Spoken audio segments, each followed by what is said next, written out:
Mano draugės mama buvo mokytoja ir štai yra 3 dalykai, kurių mokytojai nenori, kad mes apie juos žinotume. Pirmas dalykas, kad ir kaip nemalonu pripažinti, mokytojams rūpi ne tik tai mūsų pažymiai, bet ir tai, kaip mes su jais bendraujam, tai pasistengkite tikrai būti kuo malonesni, kad ir jums tai bus nemalonu patiems. Ir mažas patarimas iš manęs, tiesiog sėdėkit pirmam suole, aš realiai beveik visada sėdėjau pirmam suole ir patikėkit manim, aš tikrai gaudau tikrai geresnius pažymius vien dėl to. Antras punktas yra toks, kad mokytojai irgi naudoja AI ir netgi daugiau negu mes ir visi testai jų sukurti, dažniausiai, gerai, ne visi, bet dažniausiai yra sukurti per AI ir aš atradau AI būtent programą, kurie ją naudoja, bent jau tą mokytoją naudoja. Galite tenais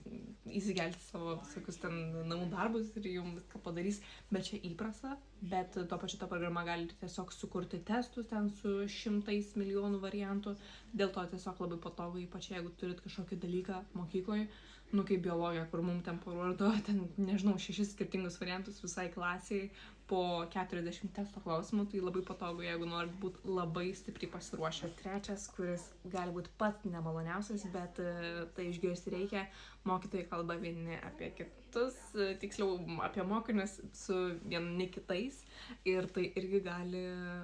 padaryti jums žalos, jeigu esate susipykę, pavyzdžiui, su kokiu mokytoju ir jisai labai gerai bendrauja su kitu mokytoju ar mokytoja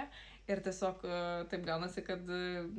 visi kalba ir jeigu jūs nepatinkat vienam, jūs galite nepatikti ir kitam ir tikrai bus tokių variantų, ypač būna su lietuvių kalba, kad jūs gal galite parašyti rašinį tobulai, bet jums įvertins visai kitaip negu turėjo. Tai čia irgi variantas, jeigu ką, nuneškite tą rašinį pas kitą mokytoją, kuri gali būti net ir, ne mokytoja iš jūsų, ne jūsų mokytoja, tiesiog tos lietuvių kalbos, bet